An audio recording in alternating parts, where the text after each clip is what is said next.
অনিন্দিতা মিত্রের লেখা গল্প টোপ। দরজায় কলিং বেলটা বাজতেই দ্রুতপদে এগিয়ে গিয়ে সীমা দরজাটা খুলে দিল। মুহূর্তেই বিপ্লবের উচ্ছ্বসিত মুখটা চোখে পড়তে সীমা একটু অবাক হলো। সাধারণত অফিস থেকে বিপ্লব এত তাড়াতাড়ি ফেরে না। গতকাল সিনেমা দেখতে যাওয়ার কথা হচ্ছিল, সেই জন্যই নাকি? সীমা হাসি মুখে বলে উঠল, কি ব্যাপার বিপ্লববাবু, আজ এত তাড়াতাড়ি? সিনেমা যাবার প্ল্যান করলে নাকি আজকে? আরে না না, এই দেখো কাকে সঙ্গে করে এনেছি। বিপ্লব একটু সরে দাঁড়াতে পেছনে সায়ন্তনকে দাঁড়িয়ে থাকতে দেখে সীমা স্তম্ভিত হয়ে গেল। সায়ন্তনকে এতদিন পর দেখে সীমা বিন্দুমাত্র খুশি হতে পারল না। পরনের হাউসকোটটা বুকের কাছে একটু খোলামেলা ছিল।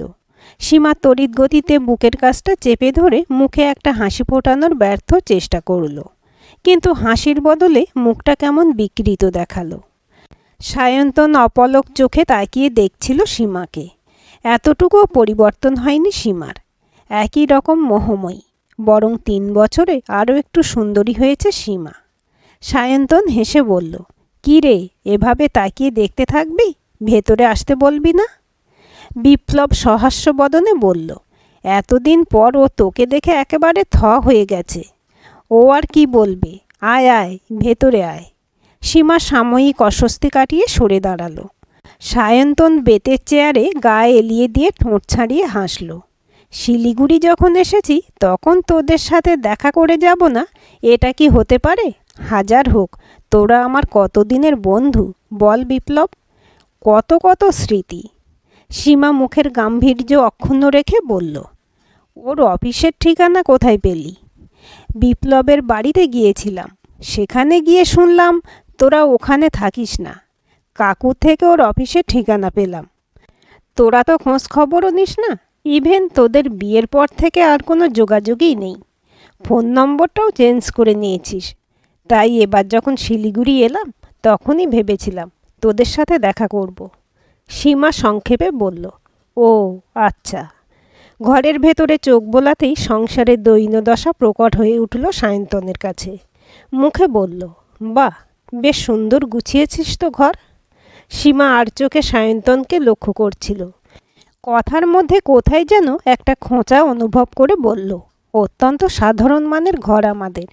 তোর মতো বড় লোকের কাছে একে সুন্দর কোথা থেকে মনে হলো বুঝতে পারলাম না। সায়ন্তন হাহা করে হেসে উঠে বলল, তোর ঘরের সৌন্দর্য তো তোকে ঘিরেই, তুই যেখানে থাকবি সেখানে সৌন্দর্য চলে আসবে। বিপ্লব এবার গুছিয়ে বসে বলল, তুই তো শুনেছিলাম ব্যাঙ্গালোরে থাকিস, এখানে হঠাৎ? এখানে এসেছি দিন 2 জন্য। বাবার বাড়িটা বহুদিন ধরে পড়ে আছে, ওটা বিক্রি করে দিলাম, রেজিস্ট্রেশনের জন্য আসতে হলো। তাছাড়া আরও একটা কাজ আছে। কলকাতায় একটা নতুন প্রজেক্টে হাত দিয়েছি, 80 লাখের উপর ইনভেস্টমেন্ট। তাই এক ঢিলে 2 পাখি, এখানে কাজটা শেষ করেই কলকাতায় চলে যাব। বিপ্লব চোখ কপালে তুলে বলল, বলিস কি, 80 লাখ?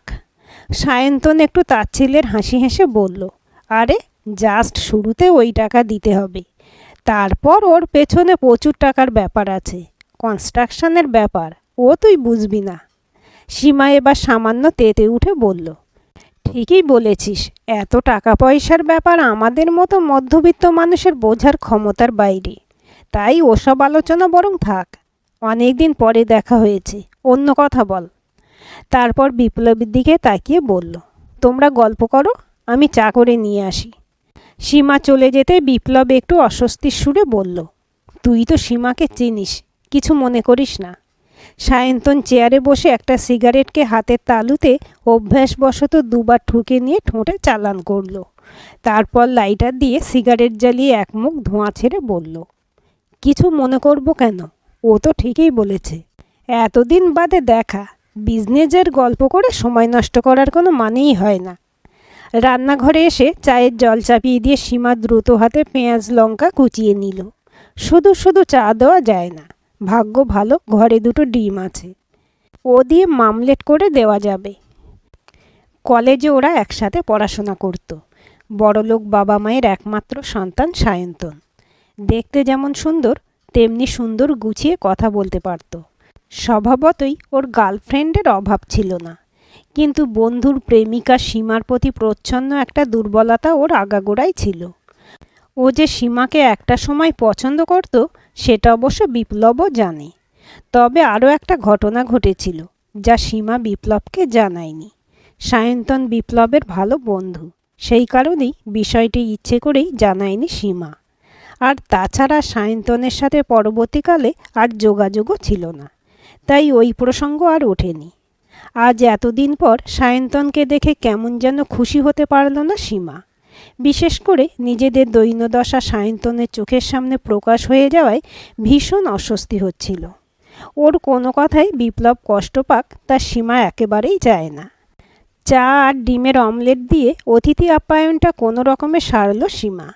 সায়ন্তনের আরও থাকার ইচ্ছে ছিল, কিন্তু হঠাৎ ফোন আসায় তড়িঘড়ি বেরিয়ে গেল। বিপ্লব ঘরে ঢুকেই উচ্ছ্বাসের সাথে বলল, শুনছ, বাজারে ভালো লাউ পেলাম, কাল ধনেপাতা দিয়ে জম্পেশ করে রান্না করো তো। সীমা টিভির ভলিউমটা কমিয়ে দিয়ে হাসি মুখে বলল, আমিও কয়েকদিন ধরে ভাবছিলাম অনেক দিন লাউ খাওয়া হয়নি। দেখো, তোমার মনের কথা কেমন বুঝে গেলাম। তুমি হাত মুখ ধোও, আমি চা করে নিয়ে আসছি। শোনো না, চা পরে হবে, একটা কথা আছে। কী এমন গুরুত্বপূর্ণ কথা যে পরে বললে হবে না? বিপ্লব সীমার হাতটা ধরে টেনে পাশে বসিয়ে বলল, সায়ন্তন যে হোটেলটাতে উঠেছে আমাকে ওখানে যেতে বলল আজ। শুধু তাড়াহুড়ো করে চলে গেল, গল্পই হলো না, সেজন্যই বলল। যাবে? সায়ন্তনের নামটা শুনেই মুখ বেজার হয়ে গেল সীমার। বিরক্তি স্বরে বলল, আমি যাব না, তোমার যেতে ইচ্ছে হলে তুমি যাও, কিন্তু তাড়াতাড়ি ফিরে আসবে। এখন চা খাবে তো, নাকি সেটাও বন্ধুর সাথে খাবে? সীমা রান্নাঘরে চলে যেতে বিপ্লব হাত মুখ ধুয়ে টিভির সামনে বসল। পুরনো অনেক ছোট ছোট স্মৃতি মনে পড়ে যাচ্ছিল। সীমার সাথে আলাপ, একে অপরকে ভালো লাগা, তারপর বিয়ে, সব কিছু ছবির মতো মনে পড়ছিল। সায়ন্তন বিয়ের সময় অনেক সাহায্য করেছিল। সীমা চা বিস্কুট টেবিলে রেখে বিপ্লবের পাশে বসল। সায়ন্তন কলকাতায় কবে যাবে? বিপ্লব চায়ে চুমুক দিয়ে বলল, এর মধ্যেই, হয়তো বেশি দিন থাকবে না। সায়ন্তনকে দেখে পুরনো দিনের কথাগুলো সব মনে পড়ে গেল। আমাদের বিয়ের ছবিগুলো কোথায় রেখেছ? একটু বের করো তো, অনেক দিন দেখি না। ব্ল্যাক অ্যান্ড হোয়াইটের কম্বিনেশন দেখব। নিজের রসিকতায় নিজেই হো হো করে হেসে উঠল বিপ্লব। সীমা ভৎসনার দৃষ্টিতে তাকালো বিপ্লবের দিকে। শোনো, সবসময় নিজেকে এরকম কালো কালো আর আমাকে ফর্সা বলা বন্ধ করো। তোমার গায়ের রঙটা একটু চাপা, এই যা, কালো তোমাকে বলা যায় না। তোমার মতো সুপুরুষ কটা আছে বলো দেখি? বিপ্লব সীমার কোমরের কাছটা ধরে নিজের দিকে হালকা টেনে ফিসফিসিয়ে বলল, সীমা, তুমি জানো না, তোমাকে পেয়ে নিজেকে সব থেকে বেশি ভাগ্যবান মনে হয় আমার। তোমাকে নিয়ে রীতিমতো গর্ব হয় আমার, সেটা বোঝো? বেশ বুঝি, কিন্তু তুমি কি বোঝো, তোমাকে নিয়েও আমার গর্বের শেষ নেই। তোমার সাথে আমার কোনো তুলনাই হয় না। হাসল বিপ্লব। তোমার এসব কথা শুনলে রাগে গা পিত্তি জ্বলে যায়। আমি যাই, তোমার জামা কাপড় বের করে দিই। কেন, এই জামাটা তো ঠিক আছে। না না, এবার পুজোতে যে জামাটা কিনে দিয়েছিলাম ওটা বের করে দিচ্ছি, ওটা পরে যাও। বিপ্লব এবার ঘর কাঁপিয়ে হাসল।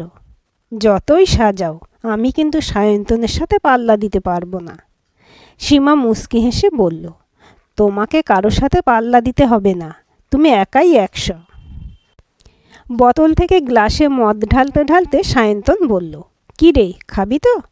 বিপ্লব একটু হেসে বলল, অত দামি ব্র্যান্ড খাওয়ার অভ্যাস নেই রে। অনেক দিন আগে একবার খেয়েছিলাম, সীমা পছন্দ করে না। সায়ন্তন হুইস্কিতে জল মিশিয়ে বিপ্লবের দিকে এগিয়ে দিল। তারপর নিজের গ্লাসে এক চুমুক দিয়ে বলল, অল্প একটু খা, কিছু হবে না। বিপ্লব একটু ইতস্তত করে টেবিল থেকে গ্লাসটা তুলে নিল। সায়ন্তন টেবিলে থাকা সল্টেড কাজু মুখে পুরে বলল, রাজনীতি রাজনীতি করে তো জীবনটাকে শেষ করে দিলি, নইলে তোর মতন একটা ব্রাইট স্টুডেন্টের অবস্থা এরকম হয়? সত্যি ভীষণ খারাপ লাগছে তোদের অবস্থা দেখে। বিপ্লব গ্লাসে হালকা চুমুক দিয়ে বলল, সবই কপাল। কিছুক্ষণ দুজনেই চুপচাপ। বিপ্লব গ্লাসটা শেষ করে সামান্য ঘোল লাগা গলায় বলল, রাজনীতি যে শুধু স্বার্থের খেলা তা এখন বুঝতে পারি রে। আমার মতো সৎ আদর্শ নিয়ে সবাই রাজনীতি করে না। অন্যদের মতো স্বার্থান্বেষী হলে আজ আমি অনেক উঁচু জায়গায় পৌঁছে যেতে পারতাম। জানিস, এখন শুধু দল বদলের খেলা। যে দল যখন ক্ষমতায় আসছে সবাই তাদের পুরনো আদর্শ ছেড়ে দিয়ে সেখানে গা ভাসাচ্ছে। কিন্তু আমি যে তা পারি না রে।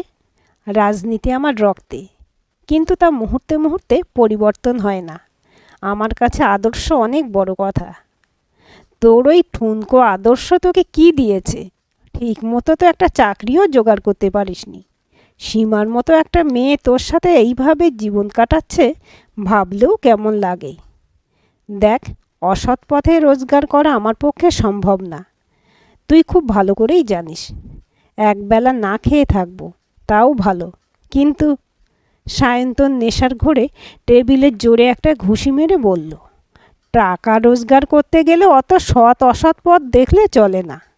ওই ন্যাকা ন্যাকা আদর্শ নিয়ে চলতে গেলে জীবনে উন্নতি করা যায় না। Look at yourself. কলেজের এককালীন জিএস আজ গ্রুপ ডিতে কাজ করছে।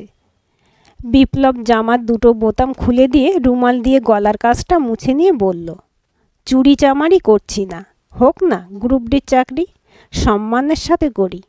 আর তাছাড়া সীমার তো কোনো অভিযোগ নেই রে। উই আর হ্যাপি কাপল। আমরা খুব খুশি রে।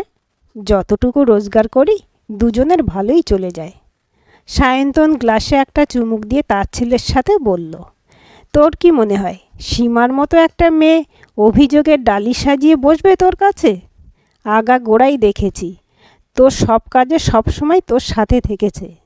ও মুখ ফুটে কিছু বলবে না, কিন্তু তোরও তো ওর প্রতি একটা দায়িত্ব কর্তব্য আছে। এভাবে আর কতদিন? বিপ্লব সামান্য আহত সুরে বলল, আমি ওর প্রতি দায়িত্ব কর্তব্যে কোনো অবহেলা করি না রে। তবে প্রচুর বিলাস বৈভব দিতে পারিনি, এটা সত্যি কথা।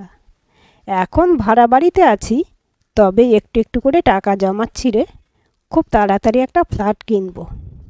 সায়ন্তন এবার হালকা ব্যঙ্গের সুরে বলল, কত স্কোয়ার ফিটের ফ্ল্যাট কিনবি রে? 800 না 850? বিপ্লব সায়ন্তনের স্লেসটা গায়ে না মাখিয়ে হাসি মুখে বলল, সীমা বলে 850 স্কোয়ার ফিটের ফ্ল্যাট আমাদের জন্য যথেষ্ট। বিপ্লব একটু থেমে বলল, সত্যি কথা জানিস, সীমা যদি আমার জীবনে না থাকতো আমি আজ যেভাবে আছি সেভাবে হয়তো থাকতে পারতাম না। ও খুব হিসেবি। ও সর্বক্ষণে একটাই চিন্তা, কি করে আমাকে ভালো রাখবে। ও নিজেও চাকরির চেষ্টা করছে জানিস। ও বলে ওর একটা চাকরি হয়ে গেলেই আর কোনো চিন্তা থাকবে না। সায়ন্তন তীক্ষ্ণভাবে বিপ্লবকে লক্ষ্য করছিল। এত অভাবের মধ্যে থেকেও বিপ্লবের মধ্যে কোনো ক্ষোভ নেই, আর তার এত টাকা পয়সা থেকেও যেন কিছুই নেই। স্ত্রী প্রিয়াঙ্কা শুধু টাকাই চেনে, স্বামী মানে তার কাছে একটা টাকার ভল্ট মাত্র। দিনরাত্রি কিটিপাটি নেই মেতে আছে। আজ যদি সীমা তার জীবনে থাকতো তাহলে সেও হয়তো বিপ্লবের মতোই সুখী হতো। হঠাৎ একটা প্রচণ্ড ঈর্ষার তাগিদে সায়ন্তন জ্বলে উঠল। পড়াশোনায়, স্কুল লাইফ, কলেজ লাইফ, কোথাও বিপ্লব তাকে জিততে দেয়নি। এমনকি সীমার মতো মেয়েকেও হস্তগত করেছে। অতি সুখী জীবনটা অদ্ভুতভাবে কাঁটার মতো বিঁধছিল সায়ন্তনের বুকে। একটা নিষ্ঠুর রাগ ফুটে উঠল সায়ন্তনের মুখে। আরে, এত চিন্তা করছিস কেন? আমি আছি কি করতে? আমার কলকাতার কোম্পানিতে জয়েন কর, ভালো স্যালারি দেব। আর ওখানে আমার একটা খালি ফ্ল্যাট পড়ে আছে, ওখানেই থাকতে পারবি সীমাকে নিয়ে। আসলে কি জানিস, সবাইকে তো সেভাবে বিশ্বাস করা যায় না। তুই আমার অনেক দিনের বন্ধু, তাই কলকাতার কোম্পানিটা না হয় তোর হাতেই ছেড়ে দেব। তুই ওখানে দেখাশোনা করবি, তাহলে আমি নিশ্চিন্তে থাকতে পারবো। কথাগুলো বলতে বলতেই আর চোখে বিপ্লবকে দেখছিল সায়ন্তন। বিপ্লব খানিকটা অন্যমনস্কভাবে বলল, কিন্তু? কিন্তু কি? সীমার সম্মতি ছাড়া আমি কোনো কিছু করি না। আরে ধুর, সীমা আপত্তি করবে কেন? ওর অনেক আত্মীয় স্বজন তো শুনেছি ওখানে থাকে। আর তেমন হলে আমি না হয় ওর সাথে কথা বলবো। বিপ্লব এবার একটু হেসে বলল, অতিলোভ ভালো নয় বন্ধু। ঠিক আছে, আজ আমি উঠি, সীমা আমার জন্য অপেক্ষা করছে। সায়ন্তন বিপ্লবের কাঁধে হাত রেখে বলল, বন্ধু হয়ে যদি বন্ধুর জন্য এতটুকু করতে না পারবো তাহলে বন্ধু হলাম কেন? আমার অফারটা নিয়ে ভেবে দেখিস। সায়ন্তন আবার গ্লাসে মদ ঢালল। তারপরে এক চুমুকে সবটুকু শেষ করে হঠাৎ বলল, তুই আমার সাথে কোনো দিন কম্পিট করতে পারিসনি, আর পারবিও না। বিপ্লব দেখল বোতলটা প্রায় শেষ করে ফেলেছে সায়ন্তন। এবার উঠি রে। সায়ন্তন টলমল পায়ে উঠে দাঁড়ালো। আরে ধুর, সবে 8টা বাজে, ডিনার করে যাবি, আমার ড্রাইভার তোকে পৌঁছে দিয়ে আসবে। বিপ্লব কখনো এতটা দেরি করে না। রাত 10টা বাজতে চলল। ফোনটা তুলে নিয়ে কল করতে যেতেই বাইরে গাড়ির আওয়াজ শুনে দৌড়ে গিয়ে দরজা খুলল। বিপ্লব তার স্বভাবসিদ্ধ হাসিটা বজায় রেখে ক্ষমা চাওয়ার ভঙ্গিতে বলল, সায়ন্তন খুব জোর করছিল, তাই অল্প একটু হুইস্কি খেয়েছি। সীমা এবার সামান্য রাগ দেখিয়ে বলল, ও সেই জন্যই এত দেরি। বিপ্লব বেসিনে হাত মুখ ধুতে ধুতে বলল, তুমি তো জানো আমি খাই না, খুব রিকোয়েস্ট করলো তাই অল্প খেয়েছি। ডিনার করে আসতে বলছিল, কিন্তু আমি জানি তুমি আমার জন্য না খেয়ে বসে আছো, তাই খেয়ে আসিনি। সীমা মুখ বাঁকিয়ে বলল, ধন্য হলাম, এই নিয়ে 2বার খাবার গরম করলাম। তাড়াতাড়ি টেবিলে এসো। বিপ্লব সীমার গাল দুটো টিপে দিয়ে বলল, আর রাগ করতে হবে না, এরপর আর খাবো না, হলো? বিপ্লব খাওয়া শেষ করে চলে যাওয়ার পর সীমা রান্নাঘরে কাজগুলো গুছিয়ে রেখে শোয়ার ঘরে এলো। আয়নার সামনে বসে নাইট ক্রিমটা মুখে ঘষতে ঘষতে সীমা খাটে বসে থাকা বিপ্লবকে লক্ষ্য করছিল। সায়ন্তনের হোটেল থেকে ফিরে আসার পর থেকেই কেমন যেন থম মেরে আছে বিপ্লব। হাসি খুশি মুখটা কেমন যেন থমথমে দেখাচ্ছে। সীমা ঘাড় ঘুরিয়ে বিপ্লবের দিকে তাকিয়ে বলল, কি হয়েছে তোমার, এত কি ভাবছ? বিপ্লব মুখ তুলে সীমার দিকে তাকালো। সীমার মধ্যে সৌন্দর্যের কোনো ঘাটতি নেই। ওর শারীরিক গঠন অদ্ভুত একটা কমনীয়তা, অদ্ভুত একটা ব্যক্তিত্ব সবসময় ঘিরে থাকে সীমাকে। ওর কাছে বিপ্লব কিছুই না, কিন্তু তবুও প্রাণ দিয়ে ভালোবাসে। আচ্ছা, সত্যি করে একটা কথা বলবে, তুমি আমার সাথে বিয়ে করে সুখী? সীমা ভ্রুকুটি করে বলল, কি আবোল তাবোল বকছো? আমি কি কখনো তোমাকে বলেছি আমি সুখী নই, বা আমার আচরণে প্রকাশ পেয়েছে সে কথা? না, সে কথা না, তুমি বলনি, কিন্তু সত্যিই তো। কি দিতে পেরেছি আমি তোমাকে এই 2 বছরে? একটা ভাড়া বাড়িতে এনে তুলেছি তোমাকে। ঘরের আসবাবপত্র বলতে খাট, আলমারি, ড্রেসিং টেবিল, গয়নাগাটি দূরে থাক, পছন্দের একটা ভালো শাড়ি কিনে দিতে পারিনি তোমাকে। সীমা চেয়ার ছেড়ে উঠে খাটের পাশে বসল। তারপর বিপ্লবের চুলের মধ্যে আঙুলগুলো দিয়ে বিলি কাটতে কাটতে বলল, আমি শুধু তোমার সাথে সংসার করতে চেয়েছিলাম, একটা সুখের সংসার। আর যে বিলাস বৈভবের কথা তুমি বলছো, সে তো আমার বাপের বাড়িতেই ছিল, কিন্তু সেখানে সুখ ছিল না। বাবা মায়ের মধ্যে ছোট থেকে শুধু অশান্তিই দেখেছি। আমাদের ঘরটা ছোট, কিন্তু তোমার মনটা যে অনেক বড়। তোমার কাছে আমি যে ভালোবাসা পেয়েছি, আমার সেটুকুই পরম প্রাপ্তি। এর থেকে বেশি কিছু আমার দরকার নেই। তবে হ্যাঁ, একটা সময় নিজেদের একটা ছোট্ট আস্তানার ইচ্ছে আছে, সেটা হয়ে যাবে, আমি ঠিক জানি। বিপ্লবকে চুপ করে থাকতে দেখে সীমা বলল, আজ হঠাৎ তোমার এরকম মনে হওয়ার কারণ কি? সায়ন্তন কিছু বলেছে? বিপ্লব এবার ম্লান হাসল। তোমার ওই বড় বড় চোখ দুটো দিয়ে কি মনে সব কথা পড়ে নিতে পারো? সীমা বিপ্লবের কাঁধে মাথা রেখে বলল, পারি বই কি মশাই, তোমার সাথে সংসার করছি 3 বছর, কিন্তু তার আগে চুটিয়ে প্রেম করেছি 2-3 বছর, এতটুকু চিনব না? বিপ্লব আনমনে বলল, জানো সায়ন্তন যে হোটেলে উঠেছে, ওই হোটেলের একদিনের যা চার্জ, তা দিয়ে আমাদের সারা মাস চলে যাবে। কলকাতায়, ব্যাঙ্গালোরে 2 জায়গাতেই ওর 2টো বড় বড় বাড়ি আছে। প্রচুর পয়সা করেছে ও। কত দামি হুইস্কি খাওয়ালো জানো? ও বলল কলকাতায় গেলে আমাকে একটা চাকরি করে দেবে। সীমা এবার গম্ভীর মুখে বলল, আমরা এখানে ভালোই আছি। বিপ্লব স্ত্রীর কথা বলার ভঙ্গিতেই বুঝল সীমা এ বিষয়ে কথা বলতে রাজি নয়, কিন্তু তবুও অদ্ভুত এক তাগিদে বিপ্লব আবার বলল, আমি জানি, কিন্তু আরও ভালো থাকতে কার না ইচ্ছে হয় বলো? তোমারও নিশ্চয়ই হয়। আজ বাদে কাল সংসার বাড়বে, খরচাও বাড়বে তখন। সীমা স্তব্ধ হয়ে বসেছিল। মোবাইলে পরপর কয়েকটা মেসেজ ঢোকার আওয়াজে সীমা ফোনটা হাতে নিয়ে মেসেজ বাক্সটা খুলল। মুহূর্তে সীমার মুখটা রক্তবর্ণ ধারণ করল। বিপ্লব সীমার মুখের ভাবান্তর লক্ষ্য করে বলল, কি ব্যাপার, কার মেসেজ? সীমা চোয়াল শক্ত করে বলল, আমার ফোন নম্বর তুমি সায়ন্তনকে দিয়েছ? বিপ্লব বালিশে মাথা রেখে আতশোয়া হয়ে বলল, হ্যাঁ, ও বলল এ ব্যাপারে তোমার সাথে কথা বলবে, তাই। ওই নিয়ে কিছু মেসেজ পাঠিয়েছে নাকি? সীমা তিক্ত স্বরে বলল, অনেক রাত হয়েছে, এখন শুয়ে পড়ো, কাল কথা হবে। বিপ্লব আনমনে বলল, জানো, একটা রাফ হিসেব করলাম, রেজিস্ট্রেশন নিয়ে ফ্ল্যাটের দাম মোটামুটি 35 থেকে 40 লাখ ছাড়াবে। এতগুলো টাকা কিভাবে ম্যানেজ হবে বলো তো? সায়ন্তন বলছিল কলকাতা গেলে ওর ফ্ল্যাটও দেবে। সীমা এবার সামান্য বিরক্তি সহকারে বলল, আজ তোমার হয়েছে কি বলো তো? আমি খুব ভালো করেই জানি তোমার মধ্যে সায়ন্তনের মতো টাকার খাই নেই। ওর কাজকর্মের সাথে তুমি নিজেকে মেলাতে পারবে না, সেটা তুমিও ভালো করে জানো।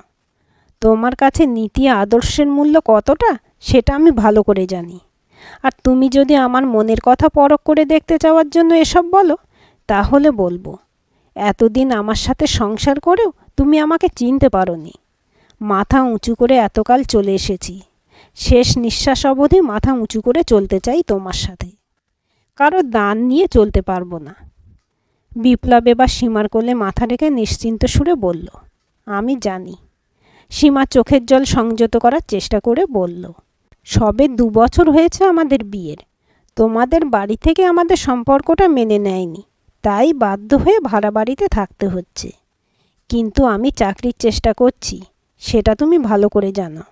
আর আমার দৃঢ় বিশ্বাস তুমি এর থেকে ভালো চাকরি এখানে পেয়ে যাবে। সীমা আর কিছু বলার আগেই দেখল বিপ্লব ঘুমে নিমগ্ন।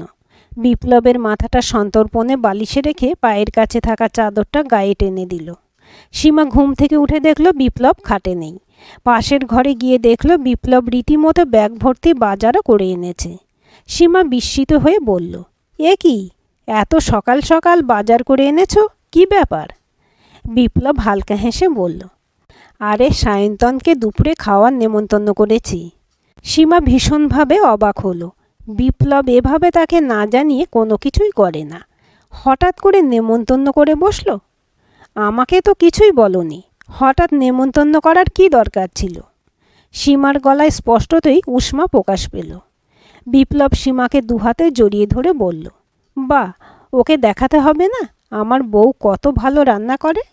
ওকে নিয়ে দুপুরে আসবো, প্লিজ রান্না করে রেখো। সীমা স্থির হয়ে দাঁড়িয়েছিল। দরজার বেলটা বাজিয়ে কিছুক্ষণ অপেক্ষা করল সায়ন্তন। সীমা দরজা খুলে দিয়ে সায়ন্তনকে দেখে অসহিষ্ণু সুরে বলল, বিপ্লব অফিস থেকে দুপুরে তাড়াতাড়ি বেরিয়ে তোকে সাথে নিয়ে আসবে বলেছিল, তোরা তর সইল না? সায়ন্তন একটু অপ্রস্তুত হয়ে বলল, না মানে বিপ্লব বলল ওর একটু দেরি হবে, আর আমারও তেমন কোনো কাজ ছিল না, ফ্রি ছিলাম, তাই ভাবলাম একটু আগেই চলে আসি। সীমা হালকা গলায় বলল, আয় ভেতরে আয়। তাড়াতাড়ি চলে এসে বুঝি তোকে অসুবিধায় ফেললাম? সীমা শাড়ির আঁচলটা কোমরে গুঁজে নিয়ে ভাবলেশহীনভাবে বলল, আমি আন্দাজ করেছিলাম তুই আগেই আসবি। যাই হোক, একটু বস, আমি শরবত নিয়ে আসি। সায়ন্তন সীমাকে আপাদমস্তক জরিপ করছিল। মার্জিত সাজে অপূর্ব দেখাচ্ছিল ওকে। সীমার কথা বলার ভঙ্গিতে মৃদু আশকারা অনুভব করে সায়ন্তন একটু প্রগল্ভ হয়ে বলল, তোকে অনেকক্ষণ ধরে দেখার লোভ সামলাতে পারলাম না, তাই তাড়াতাড়ি চলে এলাম। শরবত পরে হবে, একটু বস, তোকে প্রাণ ভরে দেখি। সীমা সায়ন্তনের দিকে কয়েক সেকেন্ড শীতল দৃষ্টিতে তাকিয়ে বলল, বিয়ে করেছিস, ঘরে স্ত্রী আছে, তবু এখনও বন্ধুর বউয়ের প্রতি আগ্রহ কমেনি তোর? সায়ন্তন সীমার দিকে মন্ত্রমুগ্ধের মতো তাকিয়েছিল। সীমা সায়ন্তনের পাশে রাখা চেয়ারটায় বসে পড়ল। মৃদু একটা সুবাস নাকে আসছিল সীমার গা থেকে। সীমা মুখের গাম্ভীর্য অক্ষুণ্ণ রেখে বলল, হাঁ করে কি দেখছিস? তোকে দেখছি। তোর বউ তো শুনেছি বেশ দেখতে। সীমার গলায় শ্লেষের ছোঁয়া। সায়ন্তন একটু তাচ্ছিল্যের হাসি হেসে বলল, আরে ধুর, ও তোর কাছে কিছুই না। কার সাথে কার তুলনা করছিস? তোর মধ্যে যে কি আছে তুই নিজেও হয়তো জানিস না। সীমা সামান্য হেসে বলল, আমার মধ্যে কি আছে আমি খুব ভালো করে জানি। সায়ন্তন হঠাৎ কোনো কথা খুঁজে না পেয়ে বলল, শোন না, তোর জন্য একটা জিনিস এনেছি। চেয়ারের পাশে রাখা তানিশকের লেবেল লাগানো ব্যাগ থেকে সায়ন্তন একটা গোল আকারের বক্স বের করল। এটা তোর জন্য। সীমার চোখে এবার কৌতুকের হাসি। কি আছে এতে? তোর জন্য একটা ব্রেসলেট নিয়ে এসেছি। এটা কিন্তু তোকে নিতেই হবে। বাক্সটা খুলতেই হীরের দুতিতে চোখ ধাঁধিয়ে গেল সীমার। সোনার ব্রেসলেটের উপরে বেশ কয়েকটা হিরে বসানো। সীমা ওর হাত থেকে বাক্সটা নিয়ে ব্রেসলেটটা ঘুরিয়ে ফিরিয়ে দেখতে দেখতে তির্যক সুরে বলল, সায়ন্তন, তুই খুব ভালো করেই জানিস মেয়েদের দুর্বলতাগুলো কোন কোন জায়গায়, তাই না? তাই এত দামি গিফট কি সবাইকেই দিস?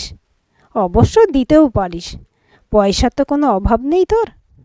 সায়ন্তনের চোখ মুখে মুহূর্তেই একটা অহংকারী হাসি খেলে গেল। তুই কি পাগল? যাকে তাকে দামি গিফট দিয়ে বেড়াবো কেন?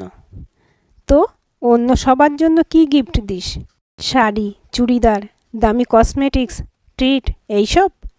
জোরে হেসে উঠল সীমা। সায়ন্তনের ভুরু কুঁচকে উঠল, তারপর আবার তা ছড়িয়ে গেল মৃদু হাসিতে। কী সব যে বলিস তার ঠিক নেই। বল না, গিফটটা পছন্দ হয়েছে? সীমা বলল, এই রকম একটা দুর্মূল্য বস্তু তো সকলেরই পছন্দ হওয়ার কথা। সায়ন্তন এবার আত্মতুষ্টের হাসি হাসল।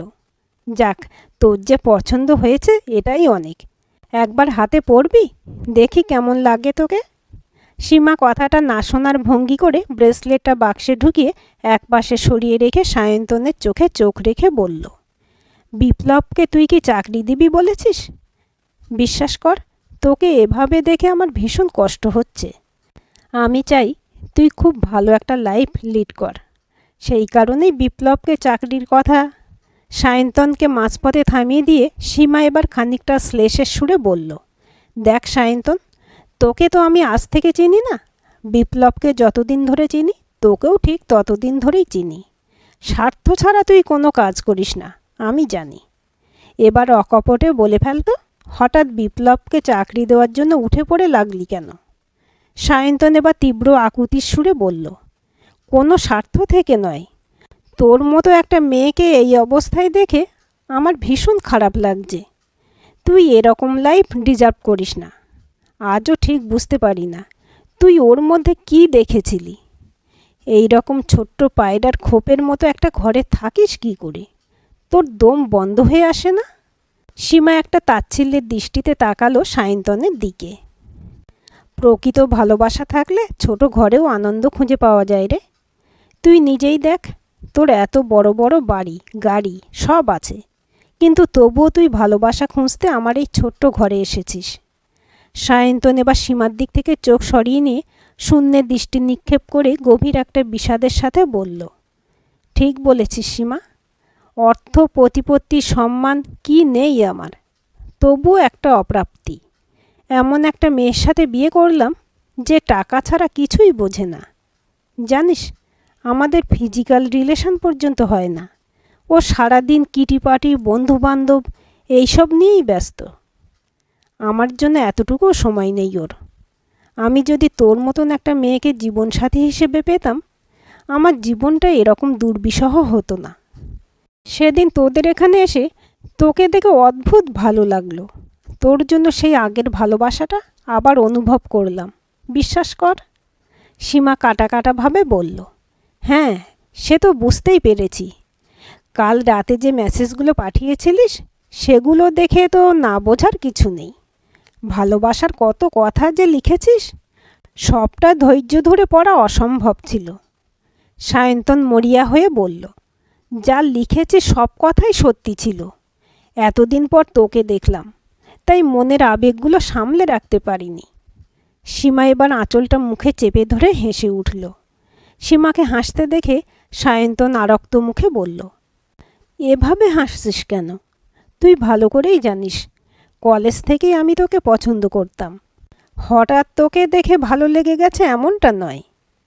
আর তোকে ভালোবাসার সাথে বিপ্লবকে চাকরি দেওয়ার কোনো সম্পর্ক নেই। সীমা এবার হাসি থামিয়ে স্থির কণ্ঠে বলল, ব্যাপারটা তো এরকম হয়ে গেল যে ঠাকুর ঘরে কে? আমি তো কলা খাইনি। ভালোবাসিস না আমার শরীরটাকে উপভোগ করতে চাস? কোনটা? তোর কাছে ভালোবাসার মানে কি সেটা আমি অনেক আগে থেকেই জানি। মনে আছে বউ ভাতের দিন একলা ঘরে তুই এসে আমাকে জড়িয়ে ধরেছিলি? সায়ন্তন এবার আত্মপক্ষ সমর্থনের ভঙ্গিতে বলল, দেখ সেদিন যা হয়েছিল সেটা জাস্ট অ্যান অ্যাক্সিডেন্ট। ড্রাঙ্ক ছিলাম, আবেগটা কন্ট্রোল করতে পারিনি। সীমা এবার তিক্ত স্বরে বলল, সদ্য বিবাহিত বন্ধুর বউকে দেখে আবেগ কন্ট্রোল করতে পারিসনি, আবার নিজেকে বন্ধু বলে পরিচয় দিস। তোর লজ্জা করে না? আমার মনে হয় সেদিনের চটটা তুই ভুলেই গেছিস। তাই আজ আবার। সায়ন্তন এবার ক্ষিপ্ত স্বরে বলল, কি আছে বিপ্লবের মধ্যে? ওর থেকে কয়েক লক্ষ গুণ ভালো আমি। রাজনীতি করে নিজের জীবনটা শেষ করে দিয়েছে, ভালো একটা চাকরিও জোগাড় করতে পারেনি। সীমা একটা কথাও না বলে স্থির দৃষ্টিতে সায়ন্তনের দিকে তাকালো। সীমা চাহনিতে অদ্ভুত একটা অবহেলা তাচ্ছিল্য ফুটে উঠল। সায়ন্তন এবার চেয়ার থেকে নেমে হাঁটু গেড়ে সীমার পায়ের কাছে বসে ভগ্ন সুরে বলল, আমি জানি তোর আমাকে ভীষণ খারাপ বলে মনে হচ্ছে, কিন্তু আমি অতটাও খারাপ নই রে। তোকে সত্যি খুব ভালোবাসি। আমি বহু নারী সংস্পর্শে এসেছি, এটা সত্যি কথা, কিন্তু তোর মতো জীবনে আর কাউকে পাইনি। I really love you. Seema এবার চোয়াল শক্ত করে বলল, তুই আমার থেকে কি চাস পরিষ্কার করে বল। সায়ন্তন আকুতির সুরে বলল, একটু ভালোবাসা, আর কিচ্ছু না। বিশ্বাস কর, বিপ্লবকে তুই ভালোবাসিস আমি জানি, কিন্তু সেই ভালোবাসার থেকে একটু আমার জন্য। সীমা এবার ঝট করে উঠে দাঁড়িয়ে বলল, তুই আমাকে এরকম অবস্থায় দেখতে পাচ্ছিস না তাই না? আমার ভালোবাসা চাস তাই তো? ওকে, আমাকে আজও যদি ভালোবাসিস তবে এক কাজ কর, তুই তোর স্ত্রীকে ডিভোর্স দিয়ে আমাকে তোর কাছে নিয়ে চল। সায়ন্তন এবার উঠে দাঁড়িয়ে বিস্ময়ের সুরে বলল, কি বলছিস? কেন, ভালোবাসার জন্য এটুকু করতে পারবি না? সীমার গলায় কৌতুক। সায়ন্তন ভগ্নস্বরে বলল, তুই একটা ম্যাচিওর্ড মেয়ে, এটা কি কোনো কথা হলো বল? তুই বিপ্লবকে ডিভোর্স দিয়ে আসতে পারবি আমার কাছে? দেখ, তুই আমি দুজনেই বিবাহিত। আমি আমার স্ত্রীকে ছেড়ে দিতে পারবো না, তুইও বিপ্লবকে ছাড়তে পারবি না। আমি তোকে ভালোবাসি, আমি তো সব রকম দায়িত্ব নেব। টাকা পয়সা গয়নাগাটি কোনো কিছুরই অভাব হবে না তোর। বিপ্লবকেও ভালো মাইনে চাকরি দেব। আমাদের রিলেশনটা কিন্তু একান্ত গোপনে থাকবে, কেউ জানবে না। সীমা তীব্র ভৎসনার দৃষ্টিতে সায়ন্তনের দিকে তাকিয়ে বলল, তোর মতো কিছু নোংরা মানসিকতার মানুষের জন্য কত সংসার নষ্ট হয়ে যাচ্ছে। টাকার দম্ভে তোদের মতো মানুষরা ভালোবাসা কিনে নিতে চাস। তোকে খারাপ ভাবতাম, কিন্তু এখন তোকে দেখে জাস্ট ঘেন্না হচ্ছে। একটু আগে তো জিজ্ঞেস করছিলি না কি আছে বিপ্লবের মধ্যে? বিপ্লবের মধ্যে একটা সৎ মানুষ আছে, যার নখের যোগ্য তুই নোস। আসলে কি জানিস, আমার স্বামীটা যেমন সৎ তেমনি বোকা।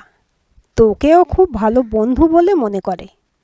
অবশ্য দোষটা আমার। প্রথম থেকে যদি ওকে জানিয়ে দিতাম যে বন্ধু পত্নীর ওপর ওর দৃষ্টি স্বাভাবিক নয়, তবে বন্ধুর পাতা ফাঁদে এত সহজে পা দিত না।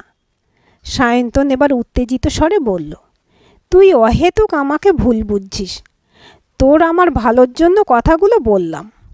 সীমা নিজেকে প্রাণপণে সংযত করার চেষ্টা করে আরক্ত মুখে বলল, তোর মতো একটা মানুষের সাথে বিয়ে কিংবা যে কোনো রিলেশনশিপ রাখার কথা আমি কল্পনাও আনতে পারি না।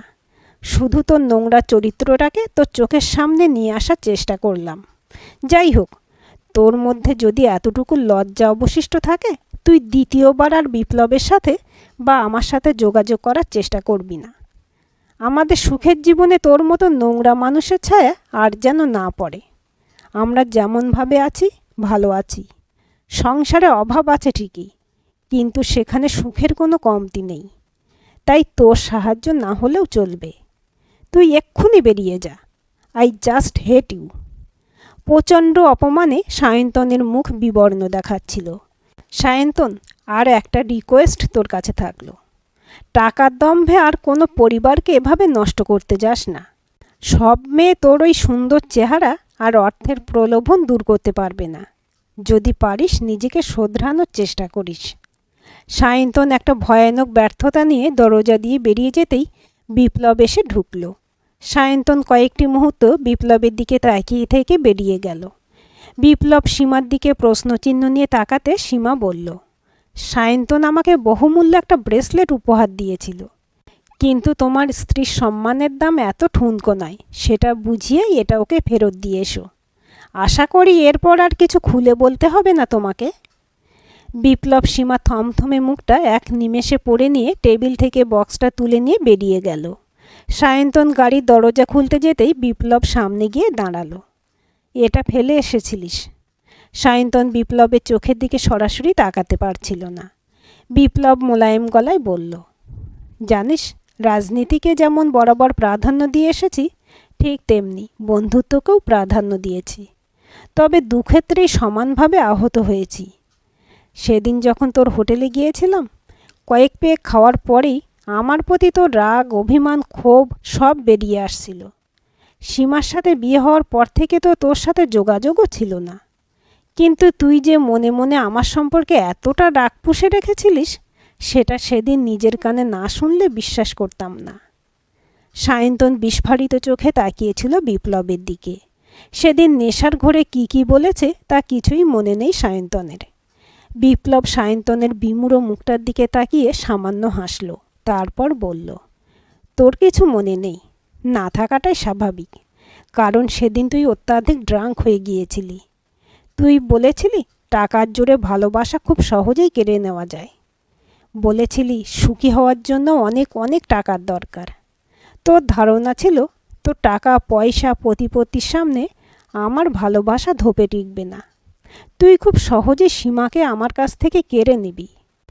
কিন্তু তুই সেটা আগেও পারিসনি আর এখনও পারবি না, সেটা আমি ভালো করেই জানতাম।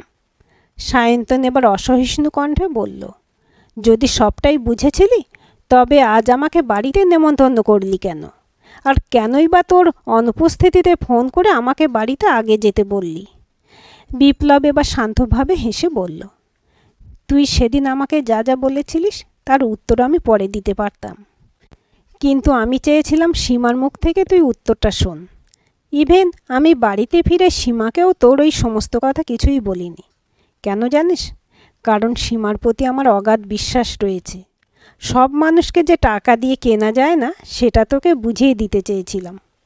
আমি আমার জব নিয়ে ভীষণভাবে স্যাটিসফাই, আর আমি এটাও ভালো করে জানি নিজের পরিশ্রমে একদিন ঠিক স্বাচ্ছন্দ্যে থাকার রাস্তা খুঁজে নেব। ভিক্ষা প্রবৃত্তি যদি থাকতো তবে এই বিপ্লব সান্যাল অনেক দিন আগে তোর থেকে অনেক ওপরে পৌঁছে যেতে পারত। কিন্তু আমি সৎ পথে থেকে উপার্জনে বিশ্বাসী, আর সীমাও তাই। ভালো থাকিস। দৃঢ় পদক্ষেপে নিজের ছোট ঘরের দিকে ফিরে যাচ্ছিল বিপ্লব। দরজায় সীমা তার অপেক্ষায় দাঁড়িয়েছিল। সায়ন্তন চোখে হাত দিয়ে অবাক হলো। চোখটা ভেজা। এমনটা তো হওয়ার কথা ছিল না। বুকের ভেতর তবে কি আবেগগুলো এখনও বেঁচে আছে? বিবেকবোধ কি এখনও অবশিষ্ট আছে? নিজেকে পরাজিত হতে দেখেও ঠিক এই মুহূর্তে খুব একটা খারাপ লাগছে না। সীমার বিপ্লবের মতো মানুষ বুঝিয়ে দিল সব কিছু টাকা দিয়ে কেনা যায় না। সায়ন্তন সানগ্লাসটা পরে নিল। মনে মনে বলল, বিদায় বন্ধু, ভালো থাকিস তোরা। আজকের গল্পটি কেমন লাগলো কমেন্ট করে জানাবেন। ভালো লাগলে লাইক, শেয়ার এবং হাইপ করবেন। আর চ্যানেলটি সাবস্ক্রাইব করে বেল আইকনটি ক্লিক করে রাখতে ভুলবেন না।